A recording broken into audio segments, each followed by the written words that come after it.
Assalamualaikum warahmatullahi wabarakatuh. Selamat siang dan salam sejahtera untuk kita semua.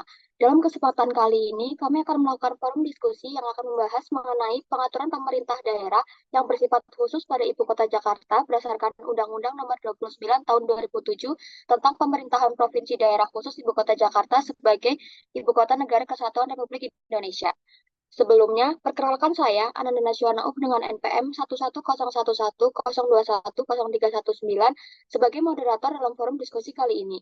Dalam diskusi kali ini, terdapat 4 narasumber yang masing-masing akan membawakan topik yang berbeda, yaitu ada Dinda Amelia Suwandi dengan NPM akhir 317, Rachel Samaraisa dengan NPM akhir 284, Engel Kristin Tarigan dengan NPM akhir 327, dan Farel sama Fadila dengan NPM akhir 5501.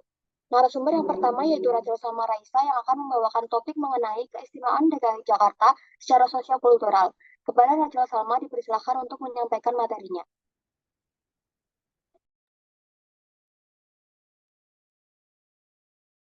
Baik, terima kasih Ananda Nashwa. Assalamualaikum warahmatullahi wabarakatuh. Selamat siang teman-teman sekalian. Perkenalkan, nama saya Rahel Salma Raisya dengan NPM 11011021028 dari Fakultas Hukum Universitas Padjadjaran.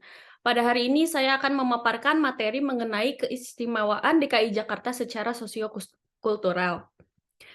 Sosiokultural didefinisikan sebagai gagasan-gagasan, kebiasaan, keterampilan, seni, dan alat yang memberi ciri pada sekelompok orang tertentu pada waktu tertentu.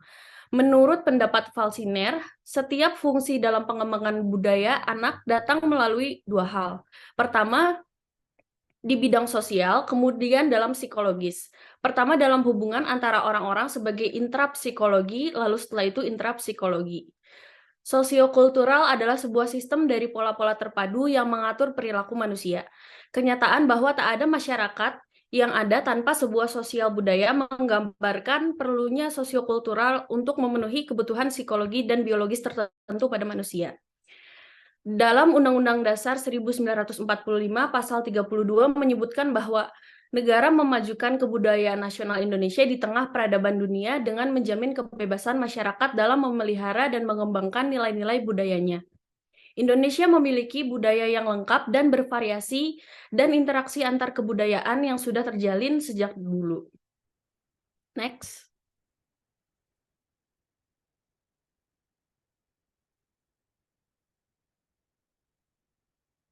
Oke. Oh, bukan yang ini. Oh, iya, benar. DKI Jakarta sebagai salah satu kota besar di Indonesia tentunya memiliki sosiokulturalnya sendiri. Suku Betawi merupakan suku yang mendiami Jakarta dengan kebudayaan Betawinya yang merupakan pencampuran kebudayaan Jawa, Ambon, Sunda, bahkan Tionghoa dan Arab. Pemerintah Provinsi DKI Jakarta telah mengeluarkan Peraturan Daerah Nomor 4 Tahun 2015 tentang pelestarian budaya Betawi. Karena kebudayaan Betawi sebagai salah satu aset bangsa perlu dilestarikan. Berdasarkan Peraturan Gubernur Provinsi Daerah Khusus Ibu Kota Jakarta Nomor 11 Tahun 2017 tentang ikon budaya Betawi, Pasal 1 menjelaskan bahwa Ayat 1, dengan peraturan gubernur ini ditetapkan ikon budaya Betawi. Pasal 2, ikon budaya Betawi sebagaimana dia dimaksud pada ayat 1 ini terdiri atas ondel-ondel, kembang kelapa, ornamen gigi balang, baju sadariah, kebaya kerancang, batik Betawi, kerak telur, dan bir peletok. Ready, next. Selanjutnya di dalam Peraturan Gubernur Provinsi Daerah Khusus Ibu Kota Jakarta Nomor 11 Tahun 2017 tentang ikon budaya Betawi dijelaskan pula mengenai maksud serta tujuan dari penetapan ikon budaya tersebut. Penetapan ikon budaya Betawi dimaksudkan sebagai upaya pelestarian melalui pengenalan dan menggambarkan ciri khas masyarakat Betawi dan jati diri Provinsi DKI Jakarta sebagai daya tarik wisata. Penetapan ikon budaya Betawi ini sebagaimana dimaksud bertujuan untuk meningkatkan rasa ikut memiliki dan menanamkan kebanggaan terhadap budaya Betawi secara aktif dalam kehidupan sehari-hari masyarakat, pelaku usaha, dan juga pemerintah. Selanjutnya, yaitu penetapan ikon budaya Betawi ini sebagai sarana promosi kepariwisataan dan mendorong perkembangan industri kreatif berbasis budaya. Mungkin sekian pemaparan dari saya hari ini dan akan dilanjutkan oleh narasumber yang lain. Terima kasih. Baik, terima kasih atas kesempatannya. Sebelumnya, perkenalkan, saya Inge Krisinta Rigan dengan NPM Akhir 327. Di sini saya akan memaparkan tentang latar belakang politik pemberian otonomi khusus DKI Jakarta. Dalam membahas latar belakang politik pemberian otonomi khusus DKI Jakarta, sebelumnya kita bahas tentang apa yang menjadi kriteria pemberian otonomi khusus dalam hal politik, yaitu diantaranya yang pertama, mendapatkan pengakuan khusus dari negara karena untuk mengurangi konflik berkepanjangan yang terjadi di dalam daerah, baik suku, ras, agama, dan lainnya. Yang kedua, mendapatkan pengakuan khusus dari negara agar daerah tidak memisahkan diri dari Negara Kesatuan Republik Indonesia atau kata lain menjaga keutuhan Negara Kesatuan Republik Indonesia. Selanjutnya, dalam penetapan Presiden nomor 2 tahun 1961 tentang pemerintahan daerah khusus Ibu Kota Jakarta yang berisikan yang pertama, Jakarta sebagai ibu kota negara patut dijadikan indoktrinasi, kota teladan, dan kota cita-cita bagi seluruh bangsa Indonesia. Yang kedua, sebagai ibu kota negara, daerah Jakarta Raya perlu memenuhi syarat-syarat minimum dari kota internasional dalam waktu yang sesingkat-singkatnya. Yang ketiga, untuk menciptakan tujuan tersebut, maka Jakarta Raya harus diberikan kedudukan yang khusus sebagai daerah yang langsung dikuasai oleh presiden atau pemimpin besar revolusi. Boleh di next?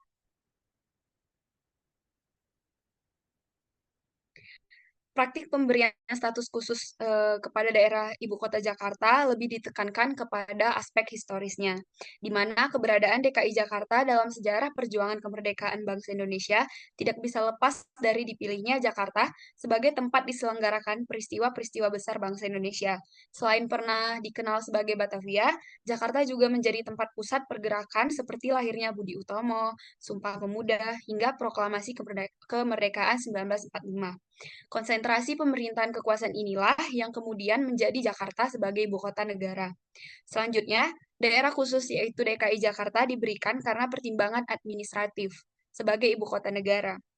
Sebagai ibu kota negara, DKI Jakarta telah menghadapi berbagai masalah yang tidak terdapat di daerah lain yang bukan ibu kota negara. Berbagai masalah tersebut tidak dapat diselesaikan jika diperlakukan sama dengan daerah otonom pada umumnya di Indonesia. Lalu DKI Jakarta mendapatkan pengakuan khusus dikarenakan DKI Jakarta ini dalam kedudukannya sebagai ibu kota negara Kesatuan Republik Indonesia dan sebagai daerah otonom yang memiliki fungsi dan peran yang penting dalam mendukung penyelenggaraan pemerintahan Negara Kesatuan Republik Indonesia berdasarkan Undang-Undang Dasar Negara Republik Indonesia tahun 1945.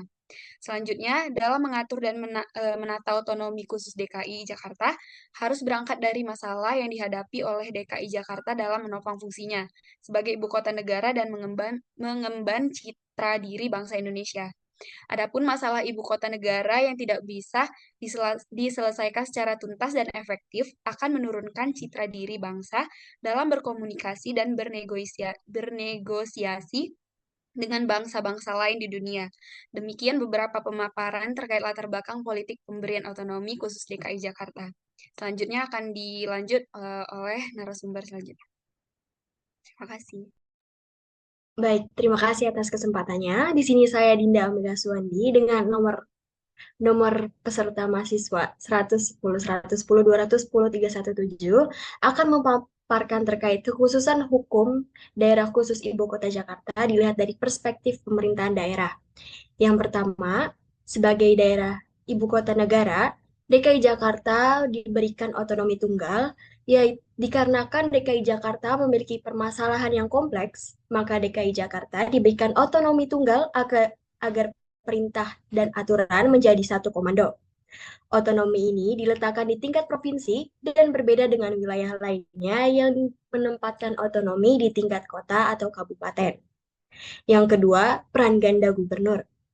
Berdasarkan Undang-Undang Nomor 23 Tahun 2014, gubernur memiliki peran ganda yaitu sebagai pemangku dan pelaksana desentralisasi, pemangku dan pelaksana dekonsentrasi atau wakil dari pemerintah pusat dengan tugas, pembinaan dan pengawasan penyelenggara pemerintahan daerah kabupaten dan kota, koordinasi penyelenggara urusan pemerintahan provinsi dan kabupaten kota, koordinasi pembinaan dan pengawasan penyelenggaraan tugas pembantuan di daerah provinsi dan kabupaten kota dengan melakukan rapat koordinasi agar mencapai mekanisme kerja sesuai undang-undang. Yang ketiga, DKI Jakarta diberikan Yang ketiga, gubernur dibantu oleh deputi gubernur. Gubernur DKI Jakarta dibantu sebanyak-banyaknya oleh 4 deputi sesuai dengan kebutuhan dan kemampuan keuangan daerah. Saat ini contohnya ada 4 deputi yang membantu pemerintahan DKI Jakarta, seperti Deputi Bidang Tata Ruang dan Lingkungan Hidup, Bidang Pengendalian Kependudukan dan Permukiman, Bidang Industri Perdagangan dan Transportasi, dan Bidang Budaya Pariwisata. Selain itu, DKI Jakarta memiliki kekhususan tugas, hak, kewajiban, dan tanggung jawab meliputi Gubernur dapat menghadiri sidang kabinet yang menyangkut kepentingan ibu kota, dan Gubernur memiliki hak protokoler termasuk mendampingi Presiden dalam acara kenegaraan sesuai dengan ketentuan peraturan perundang-undangan. Kemudian, Dewan DPRD hanya ada di tingkat provinsi, dan juga pendanaan pemerintahan yang dianggarkan dalam APBN bukan APBD. Sekian pemaparan terkait kekhususan hukum daerah khusus Ibu Kota Jakarta. Selanjutnya akan dilanjutkan oleh pemaparan dari narasumber lainnya. Terima kasih.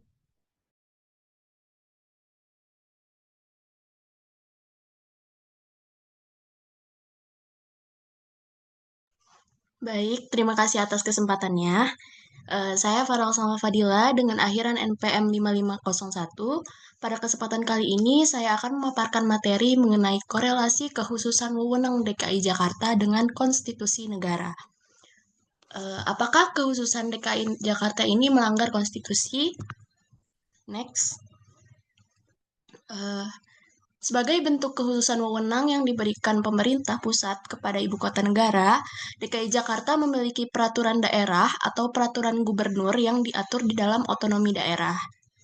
Next.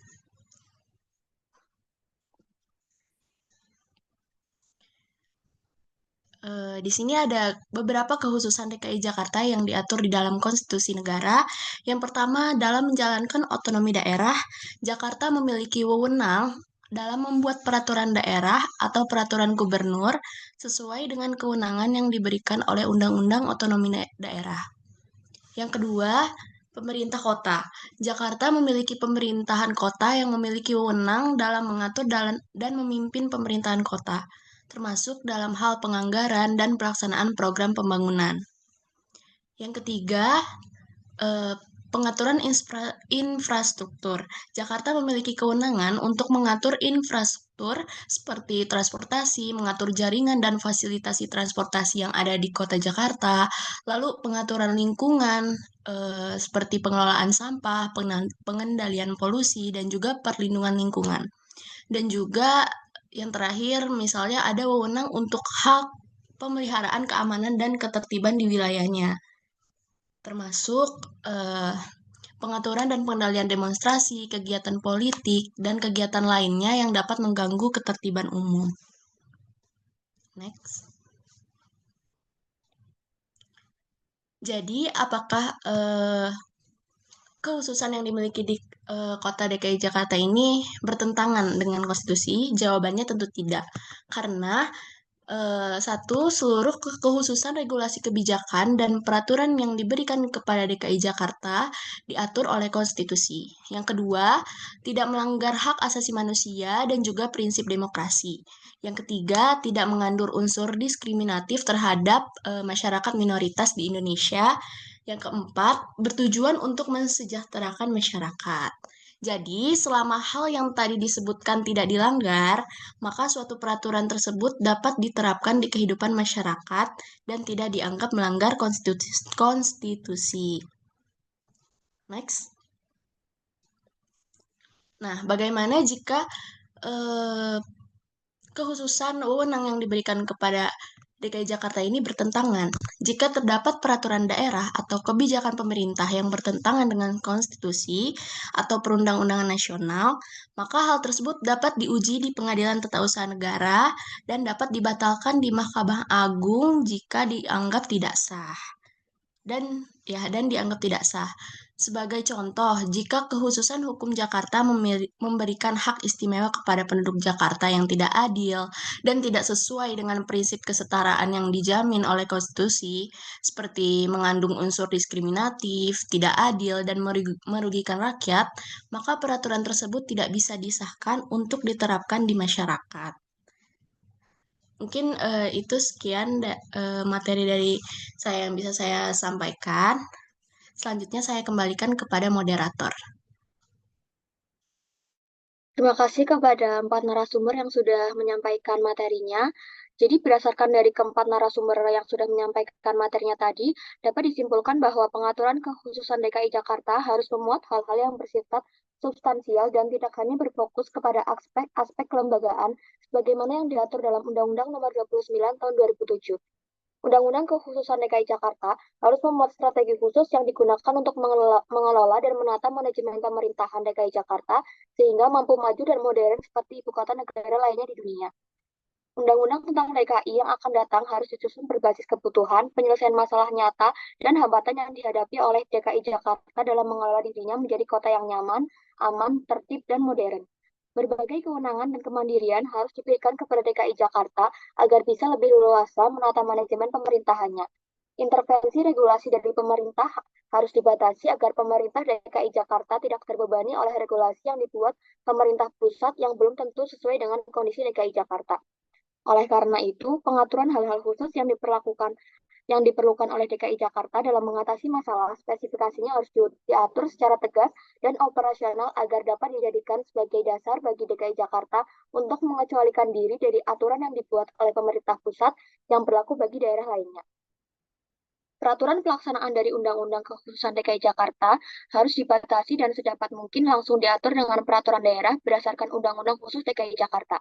Oleh karena itu, Undang-Undang DKI Jakarta yang disusun operasional agar bisa ditindaklanjuti langsung dengan peraturan daerah. Sekian forum diskusi kali ini. Saya sebagai moderator mengucapkan terima kasih kepada narasumber yang sudah meluangkan waktunya untuk memberikan materi pada forum diskusi kali ini. Mohon maaf apabila masih banyak kekurangan dalam forum diskusi ini, dan sampai jumpa kembali di forum diskusi selanjutnya. Selamat siang, wassalamualaikum warahmatullahi wabarakatuh.